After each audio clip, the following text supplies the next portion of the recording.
আজকের ব্লগে স্বাগত জানাই। শাশুড়িমা এখন নারকেল কাটছেন প্রসাদ বানাবেন বলে। সাবরিমালা থেকে ফেরার পর প্রসাদগুলো দেওয়া হয়নি, আজকে উনি বানাচ্ছেন। তো সাবরিমালার প্রসাদ কি দেওয়া হয় আপনারা দেখুন। যে নারকেলগুলোতে ঘি ভরে নিয়ে যাওয়া হয়েছিল সেইগুলো মন্দিরে গিয়ে ফাটাতে হয়, আর সেই ফাটানোর পর অর্ধেকটা বাড়ি নিয়ে আসতে হয় প্রসাদ দেওয়ার জন্য। আর এই যে চিড়ে, খই, মুড়ি, গুড় আর এই যে সাদা রঙের এটাকে কি বলে, মিছরি, হ্যাঁ, এগুলোও ওই নারকেলটার সাথে ঘিয়ে একসাথে ভাজতে হয়। আর ওই যে চালের গুঁড়ো নিয়ে গিয়েছিলেন মন্দিরে নৈবেদ্য দেওয়ার পরে কিছুটা বাড়ি নিয়ে আসতে হয়। আমি আপনাদের বলেছি অনেকবার যে এখানে মুড়ি প্রসাদ হিসেবে দেওয়া হয়, তো এই দেখুন। আর ওখানে না প্রসাদ কিনতেও পাওয়া যায়, লাইন দিয়ে প্রসাদ কিনতে হয়। তো এত লম্বা লাইন ছিল যে ঈশানকে নিয়ে প্রসাদ কেনা সম্ভব হয়নি। বাজারে নতুন ভুট্টা এসেছে, ভুট্টা খেতে খুবই ভালো লাগে, কিন্তু এখানে ভুট্টার যা দাম, এক একটা পিসের দাম 50 টাকা। Clap, clap, clap, hey, clap, clap, clap. Listen to the music, clap, clap, clap. Good morning. আজ আমাদের ব্রেকফাস্ট হচ্ছে পুট্ট আর কাডেলা কারি। কাডেলা কারি মানে হচ্ছে ওই ছোলার ঘুগনি, কাবলি চানার ঘুগনি। পুট্ট রেসিপি আপনাদের সাথে অনেকবার আমি শেয়ার করেছি, সেই জন্য আর করলাম না। এটা হচ্ছে চাল গুঁড়ির পুট্ট, এছাড়াও রাগি স্টিক, রাগি পাউডারেরও পুট্ট হয়। পুট্ট আর কাডেলা কারি, সাথে একটা কলা। আজকে মাছ নেওয়া হয়েছে, মৃগেল মাছ।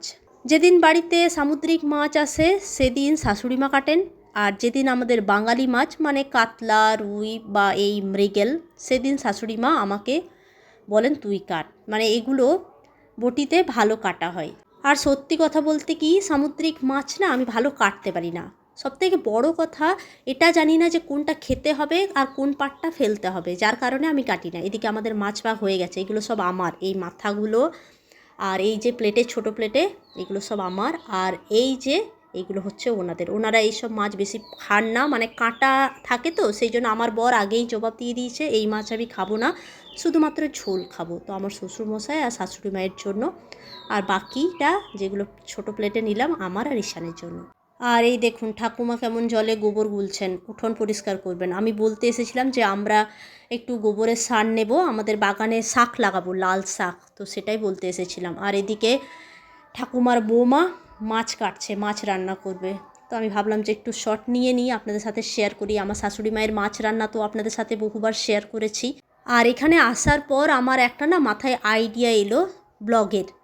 আমরা তো বাঙালিরা মাছে ভাতে বাঙালি বলি, মালায়ালিরাও কি মাছে ভাতে বাঙালি? এটা চ্যালেঞ্জ হয়ে যাক। আমি আজকে হেপাজেটলি 3টে বাড়িতে যাব, আর 3টে বাড়িতে গিয়ে দেখবো যে 3টে বাড়িতে আজকে মাছ হচ্ছে কি না। তো চ্যালেঞ্জটা নিচ্ছি। এই দিদির রান্নাটা ঝটপট করে আমি শ্যুট করে নিই, তারপর চলে যাব আরও 2টো বাড়িতে। এটা কিন্তু আমি আগে থেকে প্ল্যান করে শ্যুটিংটা করিনি, বিশ্বাস করুন আমায়। এদের বাড়ি এসে আমার এই আইডিয়াটা মাথায় এলো। আর দেখুন প্রত্যেক রেসিপি কিন্তু এক, প্রত্যেক জনের রেসিপি এক, মানে ভাজার কোনো সিন নেই। এই সমস্ত জিনিসগুলো একসাথে দিয়ে ভাজা হলো। নারকেল কোড়া দিল আমার শাশুড়ি মা, নারকেল কোড়াটা শুধুমাত্র তোড়ে এনে দেন, ঝোলে দেন না, ইনি ঝোল বানাবেন। তো ইনি একটু আলাদা লাগলো ওই নারকেল কোড়াটা শুধু।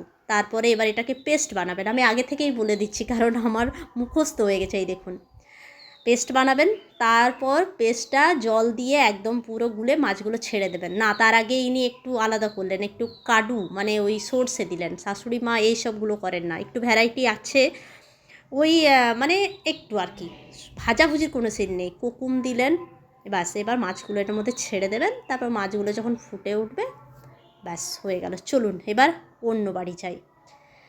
জানি না চ্যালেঞ্জটা জিতবো কি না, চলে তো এসেছি, দেখা যাক। ভেতরে গিয়ে আমি কিন্তু কাউকে বলিনি, এদের বাড়িতেও মাছ হবে বললো, একটু ওয়েট করতে বললো। তো এই যে আমি শ্যুটিং শুরু করলাম, ওইদিকে আমাকেও রান্না করতে হবে গিয়ে। মাছগুলো শুধুমাত্র আমি পরিষ্কার করে রেখে এসেছি। এরাও ঝোল বানাবে, নারকেল কোড়া, হলুদ, তারপরে হচ্ছে ধনে গুঁড়ো সব পেস্ট বানিয়ে দিয়ে দিল, আবার নারকেল দুধ দিল। একটু ভ্যারাইটি আছে এটা রান্নাটার মধ্যে। আর এই যে সবজিটা কী দিল যেন, হ্যাঁ ওই যে শসা কাটছিল সেগুলো দিল, তারপরে টক দিয়ে দিল ওদের কোকম। ব্যাস এবার একটু ফুটলে মাছগুলো দিয়ে দেবে, আর দিয়ে দেবে ঢাকা। এটা কি মাছ এটা ভগবান জানে, নাম জানি না। আর এখানকার লোক শুকনো মাছ খেতে এত ভালোবাসে, ওই নুন দিয়ে মাছগুলো শুকনো করে যেভাবে রাখা হয় সেই মাছগুলো কিনতে পাওয়া যায়, ঘরে করে না, কিনে নিয়ে আসে, আর সেইগুলো সবজি দিয়ে বানিয়ে খান। সেগুলো আবার ভাজে না, সেগুলো বানায় আবার ওই মানে ভালো করে পরিষ্কার করে ওই সবজির মধ্যে ফেলে দেয়। বাবা কী করে যে খাই ভগবান জানে, আমার তো একদম ভালো লাগে না। চলুন, দুটো বাড়িতে হয়ে গেল মাছে ভাতে মালাইলি, এবার আরেকটা বাড়িতে যদি পেয়ে যাই ব্যাস, তাহলে আজকের এই চ্যালেঞ্জটা জিতে যাব। হচ্ছে মাছ হচ্ছে, ছোট মাছ, মোরলা মাছের মতো, এটা তোরেন হবে।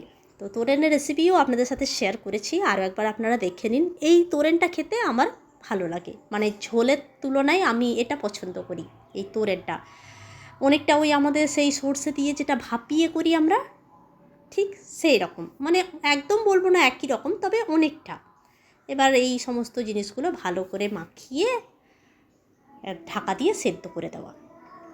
সেদ্ধ হয়ে গেছে, আমি তাড়াহুড়ো করছি, একটু তাড়াতাড়ি করতে বলছি, কারণ আমি ঘরে গিয়ে রান্না করব, কটা বাজে ভগবান জানে এখন। এই যে হয়ে গেল তোরেন, দেখুন এটা ভালো লাগে খেতে, এটা আপনারা বানিয়ে খেয়ে দেখতে পারেন। রান্নাটা তো দেখিয়ে দিলাম, সমস্ত কিছু মিক্স করে একসাথে ভাপিয়ে নেওয়া, তারপর শেষে নারকেল তেল আর কারি পাতা, ব্যাস হয়ে গেল মাছের তোরেন। তো হয়ে গেল, জিতে গেলাম আজকের চ্যালেঞ্জটা। চলুন এবার বাড়ি যাই, এবার বাড়ি গিয়ে আমি বানাই। নুন হলুদ মাখিয়ে নিলাম, এবার মাছটাকে ভাজবো। ভাজার পরে আজকে আমি একটু অন্যভাবে রান্নাটা করব। এই রেসিপিটা আমি পেয়েছি আমার এক ঠাকুমার কাছ থেকে। আমার ঠাকুমা এই মাছটা এইভাবে রান্না করতেন, খুব ভালো লাগতো খেতে। আমার নিজের ঠাকুমা নয়, আমার গ্রামের এক ঠাকুমা। তো ওই ঠাকুমা ওই মাছ রান্নাতে সর্ষে, তারপরে হচ্ছে জিরে, শুকনো লঙ্কা, তারপর রাবিন মানে যেটা গোলমরিচ, সব একসাথে ভালো করে বাটতেন। বাটার পরে এই রান্নাটাতে একটু আলু লাগবে, তো আলুগুলো আমি ভেজে নিলাম। আর ওই যে পেস্টটা, যেটা বাটাটা বললাম, ওই বাটাটা দিয়ে ভালো করে কষিয়ে, আর টমেটো দিতে হবে, টমেটো দিয়ে তারপর গোটা রান্নাটা হবে। তো এই দেখুন ডিফারেন্সটা, আমরা বাঙালিরা প্রথমে মাছটা ভেজে তারপরে রান্নাটা করছি, আর মালায়ালিরা সব একসাথে দিয়ে ফুটিয়ে তারপরে শেষে তেল। তো সে যাই হোক, টেস্ট আলাদা, কিন্তু দুজনের পছন্দ একই, মানে আমরাও বাঙালিরা মাছ খেতে ভালোবাসি, আর এখানে মালায়ালিরাও মাছ খেতে ভালোবাসেন। কারেন্ট নেই, কারেন্ট চলে গেছে, আর আমি ভুল করে ওই মিক্সার বাটিতে ভরে দিয়েছিলাম, তারপর দেখছি কারেন্ট নেই, নিয়ে ওই হামানদিস্তাতেই বেটে নিলাম। ভালোই বাটা হয়েছে, সিলটাতে আর লাগালাম না, এত বড় নোড়া। সে যাই হোক, আমার হয়ে গেছে মোটামুটি রান্না। এবার এই রান্নাটা আমার দুবেলার জন্য, এই বেলা ওই বেলা দুবেলাতেই আমি ভাত খাবো। যেদিন মাছ হয় সেদিন আমি দুই বেলায় ভাত খাই, মাছ ভাত খেতে আমার খুব ভালো লাগে। আর ওইদিকে শাশুড়ি মায়ের মাছের ঝোল ফুটছে, মাছের ঝোল করেছেন, আর আভিয়েল করেছেন, আর করেছেন হচ্ছে শাক ভাজা, সজনে শাক ভাজা। তো আমি আর আভিয়েল টাভিয়েল কিচ্ছু নেব না, এই মাছের ঝোল আর একটু সজনে শাক ভাজা নেব, ব্যাস আজকে আমার এটা মেনু। এই দিয়ে একদম সাঁটিয়ে দেবো এক থালা ভাত। এবার ঝোলটা ফুটে গেলে মাছগুলো ছেড়ে দেব, আর আমার তস হয়েছে না, খুব খিদে পেয়ে গেছে জানেন। শাশুড়ি মা আমাকে বলেন, তুই সেই কখন থেকে রান্না করছিস, তো রান্না করতে এত সময় লাগে, কিন্তু মজার ব্যাপারটা কি বলুন তো, ওনার রান্নাটা দেখুন এখনও হচ্ছে, ঝোল ফুটছে, উনি এখানে নেই, কিন্তু ওনার রান্নাটাও তো কমপ্লিট হয়নি। মজার ব্যাপারটা এই, আমাদের বাঙালিদের রান্না করতে গেলে আমাদেরকে ইনভলভ থাকতে হয়, মানে আমাদেরকে সবসময়ই রান্নাঘরে থাকতে হবে, মানে খুন্তি নাড়তেই হবে, ঢাকা দিতে হবে, খুলতে হবে, জল দিতে হবে। কিন্তু ওনাদের রান্নাটা কি বলুন তো, ওনাদের রান্নাতে কারোরও থাকা দরকার নেই, ঢাকা দিয়ে চলে যাও। দুজনের রান্না কমপ্লিট, এবার খাওয়া দাওয়া করে একটু রেস্ট নেব। তারপরে আজকে অনেক কাজ আছে, আজকে মাটি তৈরি করতে হবে। পাশের বাড়ির আন্টি কি সুন্দর লাল শাক লাগিয়েছেন ছোট ছোট, ওনার কাছ থেকে আমি বলেছি ওই ছোট ছোট একটু চারা নিয়ে আসবো, তারপরে বাগানে লাগাবো। আমার এখন মাথাতে ভূত ঢুকেছে, শাক লাগানোর ভূত, কি ভালো লাগে খেতে। এই যে আন্টি, এই আন্টির বাড়িতে হয়েছে, তো এখন এই মাটিটা তৈরি করতে হবে। এখন জলও হয়নি কদিন ধরে, তো এখন এই জল দিয়ে মাটিটাকে নরম করি, তারপর মাটিটাকে খুঁড়বো। আমাদের এই অনেকটা জায়গা আছে, মানে এখানে যদি কেউ ভালো করে বাগান করতে পারে না হবে, কিন্তু কে করবে এই সব কাজগুলো, তো আর এত সহজ কাজ নয়। এত মাটি শক্ত, এগুলোকে কুড়ে নরম করা, তারপর উর্বর করা।